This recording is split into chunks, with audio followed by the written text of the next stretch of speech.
Estos son los testimonios de los sobrevivientes del Titanic, el buque transatlántico que naufragó en 1912. Russell, traveling first class.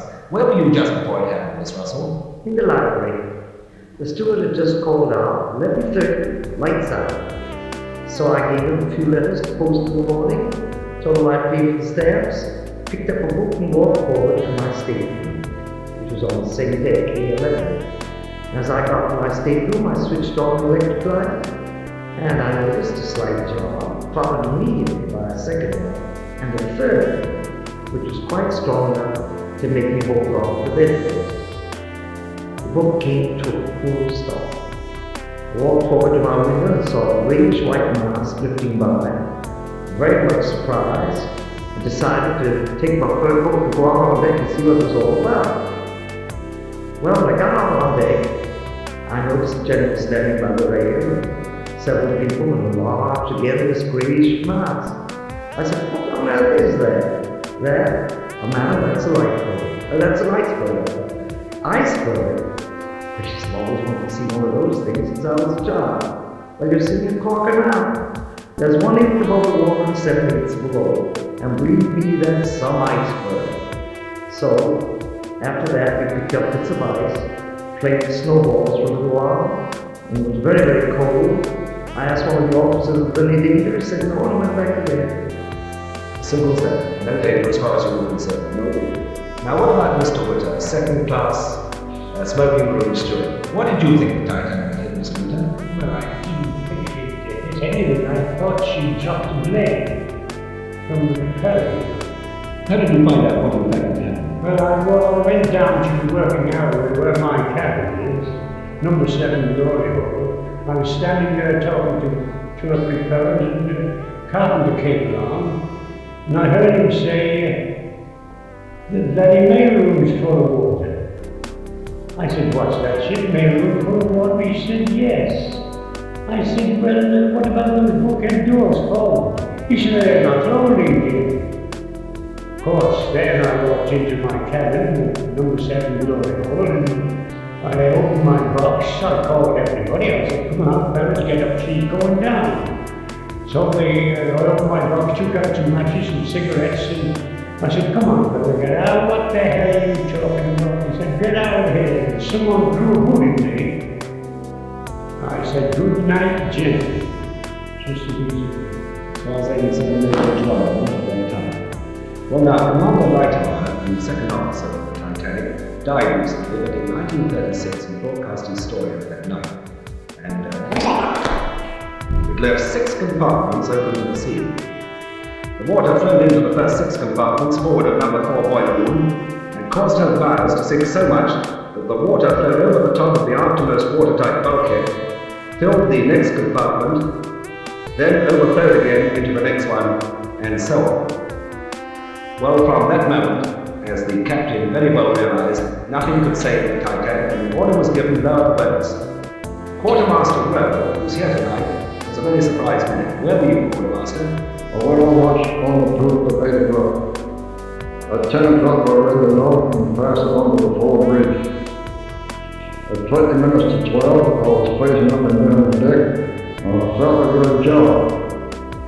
I thought that was peculiar. I looked along the side, and I saw what I thought was a windjammer, but as it came astern, I saw it was an iceberg. The engine was going full speed astern then, so I pulled the lugging. After that, I got a bit quiet, except for the blowing off the steam, and heard nothing or see nothing, but I saw the lifeboat being lowered and the starboard side. I reported it to the bridge. I asked them if they knew there was a boat being lowered. They said they did, and wanted to know what it was. I said I was the active quartermaster. They asked if I knew where the distress weapons were. I said yes. They said bring them on the bridge. When Captain Smith saw me bring them up, he told me to fire one, and fire one every 5 or 6 minutes. After about 2 or 3 minutes, he said to me, can you boss? I said yes, Pitt. He said call that light up. Tell her where the Titanic's sinking, please get all the boats ready. She never answered. That's your strange story? Yes. Just like that. Which way? Now what about the third class passenger, Mr. Curry? I think Mr. Curry had a bit of a celebration with the boys. That's right. We had a celebration with a glass of lemonade. Am I supposed to believe that? Yes, it was. It's when my cows do. Did you get yourself on the lifeboat? No, not at the time. The reason was because we thought the Titanic was unsinking. When did you really believe at last that she was going down? When the boat was listed. And then I decided to find a lifeboat. I found it very quickly. And then I went towards the lifeboats. I never had a chance to get in any one of them because the order was we were children first. So as I was 11, 19, I was out of it. So I decided to find my own salvation. I went across to the deck, climbed across the deck, which was a dangerous thing to tell me, and went down a rope about 80 feet long and went into the water, into the sea. Sounds easy now, quick, doesn't it, when you tell it? Yes, it does, but But you wouldn't like to do it now. no, but not with this. I don't know whether they can see though. I don't think they can, but they can imagine. Yes. It's not as bad as they may think. Yes. Now, was that lifeboat that picked you up eventually, was it full? No, it was about 25 people. The reason it was fairly empty as it was, because the people on the boat never realised that the boat would sink. And it's not many people took the opportunity of going into the lifeboats. A greater risk leaving the ship than That's staying right, on. yes. Let's ask Miss Russell to take up her story again, and let's jump ahead in time. And last we heard from you, Miss Russell, you were going to bed, you decided to go to bed. Now, let's go forward to the time when you were on deck and you asked well your steward to go and find your little pig or rascal.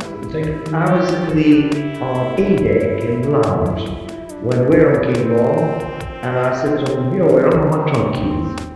Would you mind taking care of my trunks so I can get back in time in the morning? So he said, you better go and kiss those trunks goodbye. I said, you don't think there's any danger to you? He said, it is. Why, you better go back and get my mascot. My mascot was a little pig, a music box, and we given him by my mother after motorized and played it for everybody in evening class. So he bought a little pig back, he played the match. After that, I was in the direct line of light from Bruce Ismay, who saw me and picked me up like a puppet and threw me down the steps. But I was wearing a sheath dress, very narrow skirt, a long fur coat, a woolen cap, some furs, evening slippers and one thing another, thin stockings, and I went forward to the rail, looked at that very, very high rail with the lifeboat swinging way out on its davits, and I know I never could make it up that spread.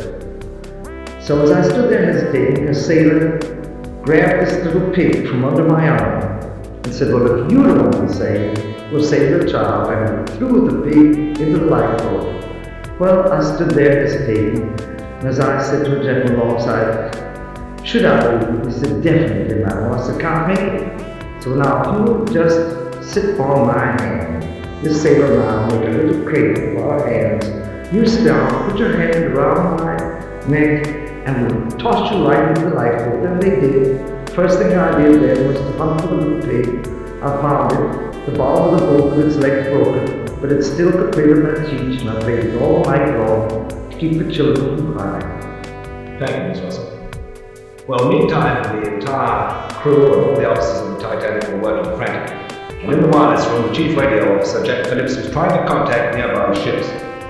The nearest was the California, but her solitary operator had gone to bed. The officer of the watch reported the Titanic's rockets and the disappearance of her lights to the captain, but no action was taken. Meantime, Phillips from the Titanic was setting up the old CQD call, the standard distress signal of those times.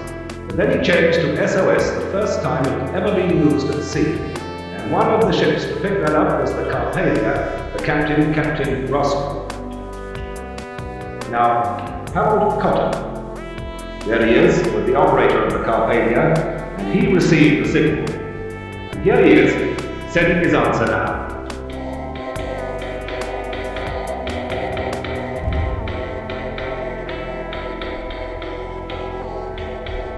Now this equipment you're using now, Mr. Cotton, I understand is the same as in the Titanic, except for the buzzer that Marconi Marine supplied to the Titanic. Is that not right? Yes. We've got the coil there, and the tuning here, and the receiving, and And there was the transmission, was it not? Yes. With a spark flying from the points when you press the buzzer. Yes. And here the charging and distributing apparatus. Yes. Now, Mr. Carter, the Titanic called you in distress. What was your reaction?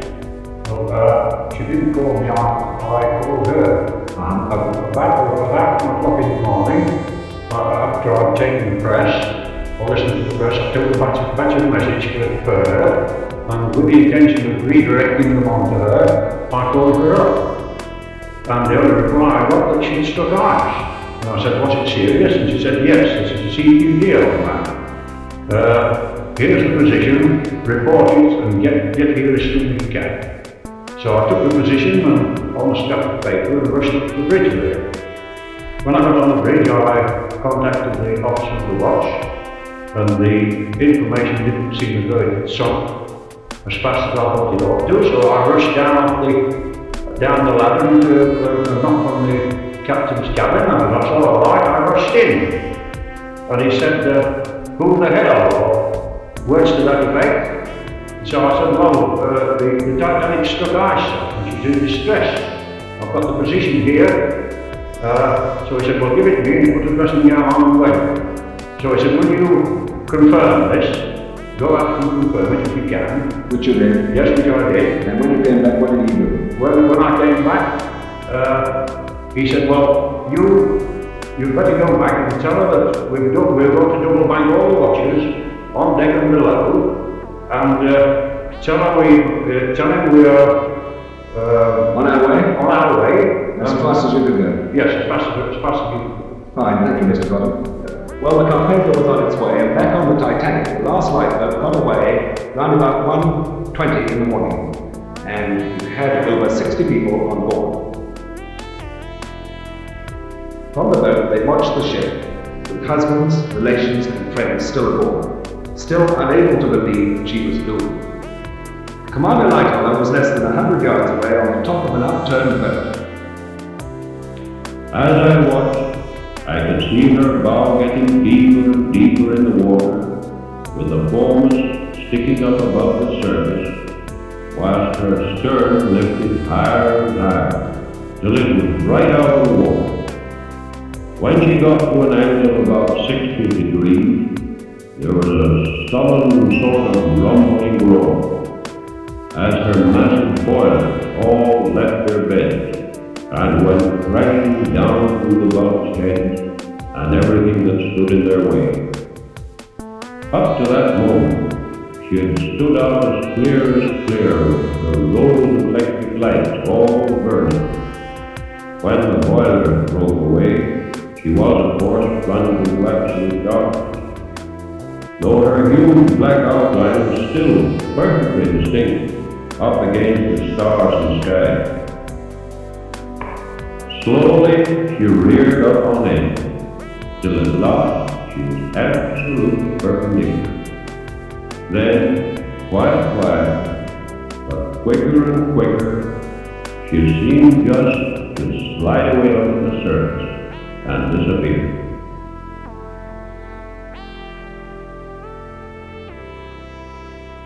In the lifeboats, the survivors braced themselves for the rigors of a long night.